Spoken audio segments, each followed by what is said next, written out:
This guy's ripped. He's walking around in a Speedo, and he's saying all these things that in the beginning make everybody happy. And he does this thing where he puts them in a meditative state, and he touches their forehead, and he tells them that when he touches their forehead, they're going to experience orgasms and feel the universe. And these people they're legitimately tripping balls because it's the power of suggestion and hypnotism. So he's hypnotizing these people, and then he's putting like in the beginning of the cult, it's amazing. Like, no one seems to have a problem in the beginning. That's the thing about these things. When you watch the beginning of Wild Wild Country, same shit. The beginning looks amazing. Yeah, it did. It was like, I want to join. Yay. Yeah. That's my friend Todd said that to me. He goes, dude, I want to shut it off after episode 1 and go find them. Yeah, it's great. Let's get out there. He's like, I want to go find them.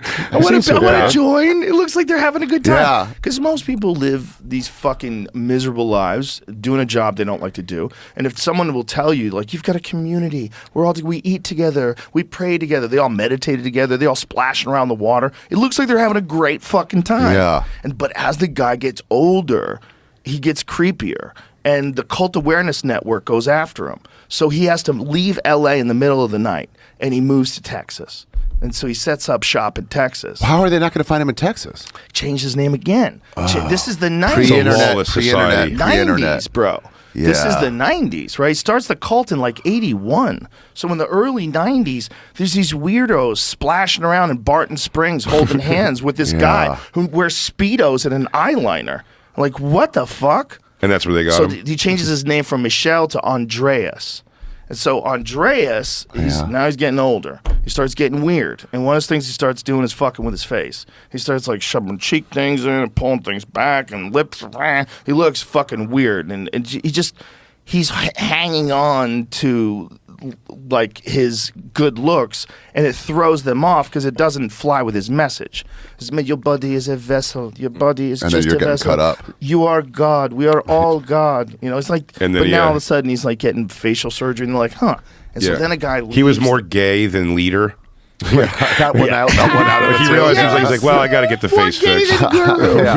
More gay than Guru. He had to get the face done.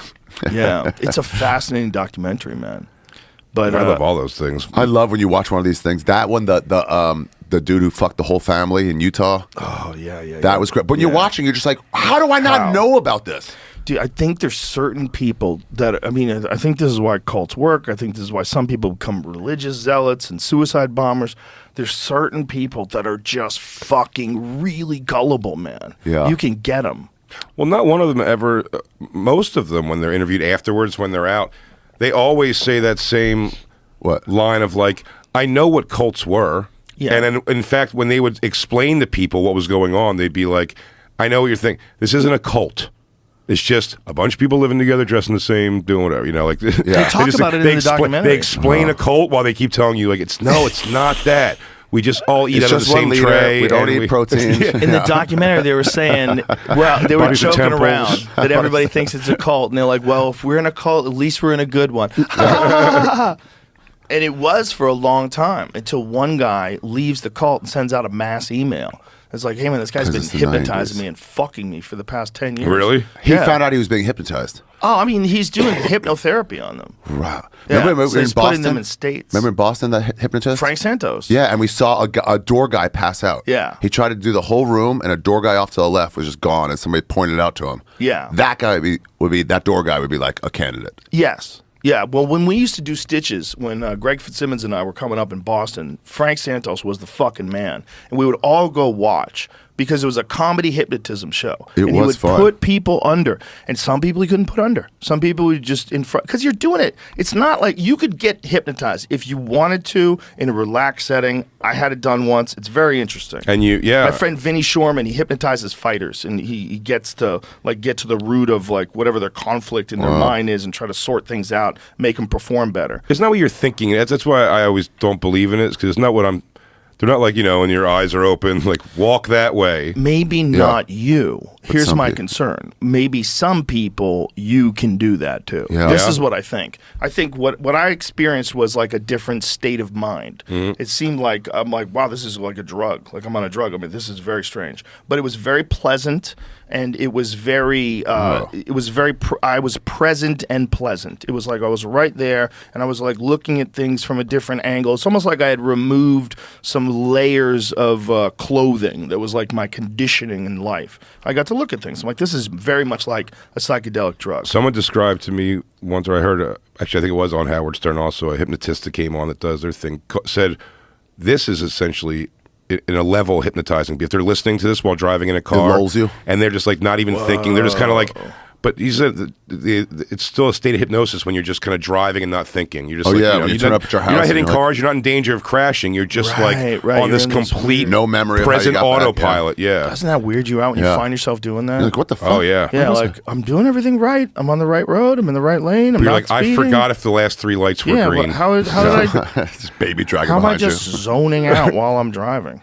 You're like, those last lights were green, right? Dude, I'm not it's crazy. so frustrating watching people text and drive. You watch them weave into the lane. Like, pull your fucking phone You down can when see you it. drive. You can see it ahead. You're like, that's a texter for sure. 100%. I always want to pull up to him.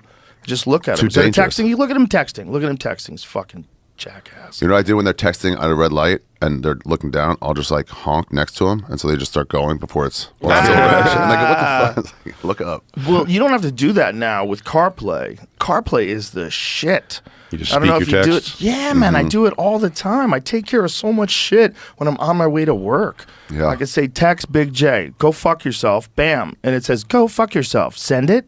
And I go, yes, send it. Sent. Dude, I don't know Yeah. what in my car, one time me and Dan Soder were driving somewhere, and I was like, hey Siri, or what do you got to say? Yeah. And it was like, hey Siri, and it was like, what would you like me to do? And Soder just goes, suck my dick. And then the car goes, okay. I have no idea why. I went, okay, texting suck my dick to Anthony Cumia. I was like, Oh, that's hilarious. I was That's like, hilarious. like, I've never texted Anthony Cumia ever. And all of a sudden, hey, suck my dick, by the way.